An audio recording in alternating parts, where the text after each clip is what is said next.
OPDO'n falmitti seenuu qaba. Namni uummata farkaa qabu homaa wanni inni sodaatu hin jiru. Ginci irratti, qurincin irratti, gindabaratitti, iddoo adda addaatitti, Awwaaroo Shaashamanni irratti, Qoree, Dodolaa Daabbaa, Hasaasa irratti ummanni keenya Gimbii bakka hunda ka'ee falmee jira. Ummata falme kana dura dhaabannee itti dhukaasuu haa dhiifnu.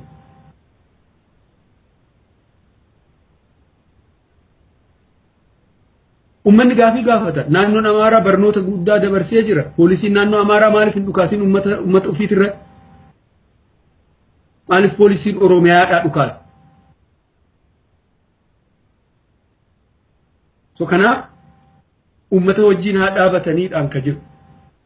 Kun immoo jiddu galeessa irraa jalqabamuu qaba. OPDO garjallaa miila qonnaan bulaa keessa jiru qofa odoo hin ta'in gubbarraa jalqabuu qaba. Qabsoon kun haqa. Biyyattii kana hambisuudhaaf yeroo hunda ummata fixuun nurra hin jiraatu. Achi keessatti qabsoon haa adeemsifamu. 4 kiiloo irratti qabsoon haa adeemsifamu. Koreen jiraawwachiiftu asirraa aangoo monopoolii TPLF qabate haa ba'u. TPLF makalakaadhaa fi intelligence control godhuu bakka lamaan wal bira control godhuun dogongora sirrii miti. Tokko harka isaaniitti ba'uu qaba. Hatattamat.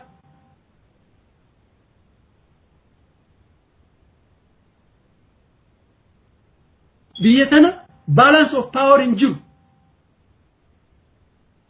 Yoo marii taate, yoo haaromsa taate, haaromsa ka jedhanii nama lama Oromiyaa irraa fuudhanii nama lama haarawaa bakka buusuudhaan jijjiiramni tokkollee hin dhufu. Tokkollee ijoolleen kun jijjiirama fiduu waan hin dandeenyeef miti. Ka bu'anis ka amma haarawaa koraa jiranis odoo gallakkifamanii jijjiirama isaan fiduu danda'an hin beekan. Garuu isaan hidhaa keessa jiru. Womaa godhuu hin danda'an. So achi miti dubbiin kasirraa'u qabu. Koreen addawaawii bulchu jijjiiramuu qabu. Kun immoo qabsoo barbaada. Qabsoo hadhaawaa barbaada. So kanaaf ani warra OPDO'ti kan hin dhaamu kana odoo guyyaan hin dhiine miseensi garjallaa jiru, miseensi jiddu galeessa jiru, miseensi ganda baadiyyaa fi ganda magaalaa keessa jiru ummata isaa wajjin hariiroo isaa qajeelfatuu ka jedhuun qabaan. Warri olaanu qabsoo koree hojii raawwachiiftuu keessatti adeemsisuudhaan taa'itaan seera malee harka gama tokkoo keessa tuulame harkaa bahuu qabaa kan jedhuun qabu.